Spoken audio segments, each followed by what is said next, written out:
খাগড়াছড়ির রামগড়ে দীর্ঘ ১৭ বছর ধরে অবহেলায় পড়ে থাকা লেক পরিষ্কার করছে উপজেলা বিএনপি।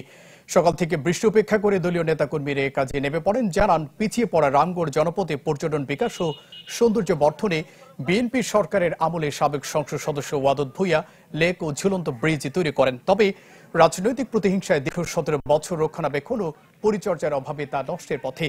তাই লেক পরিষ্কারের উদ্যোগ নেওয়া হয়েছে। উপজেলা বিএনপির সাধারণ সম্পাদক সাফায়াত মোর্শেদ ভূঁইয়া ও পৌর বিএনপির সভাপতি জসিম উদ্দিন এই সময় উপস্থিত ছিলেন। আসলে আমরা আজকে রামগড় উপজেলা এবং পৌর বিএনপির উদ্যোগে আমাদের রামগড়ের পর্যটন লেকটি কচুরিপানা মুক্ত এবং আশপাশে ঝোপঝাড় মুক্ত করার কর্মসূচি হাতে নিয়েছি।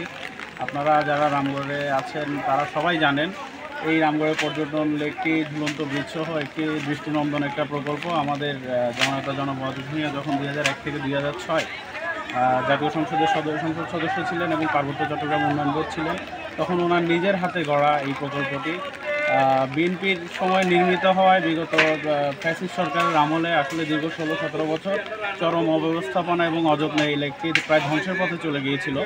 তা এখন যেহেতু স্বৈরাচারের পতন হয়েছে বা বর্তমানে একটি স্বৈরাচারমুক্ত বাংলাদেশে, আর এই লেকটি যেহেতু আমাদের নেতার এবং বিএনপির একটা উদ্যোগ ছিল, সেজন্য আমরা আবার সবাই, যদিও আমরা এখনও কোনো রাষ্ট্র ক্ষমতায় নাই, কিছুতে নাই, আমরা স্বেচ্ছাসেবী হিসেবে উপজেলা প্রশাসনের সাথে আলোচনা করে আজকে থেকে আমরা এই লেকটি কচুরিপানা মুক্ত এবং আশপাশে ঝোপঝাড় মুক্ত করার প্রকল্প হাতে নিয়েছি। বৈরী আবহাওয়ার কারণে আমরা আজকে কিছুটা বাধাগ্রস্ত হচ্ছি। ইনশাল্লাহ চেষ্টা করবো আমরা সম্পূর্ণ এই লেকটিকে সম্পূর্ণ কচুরিপানা এবং ঝোপঝাড় মুক্ত করার জন্য আমরা সর্বোচ্চ চেষ্টা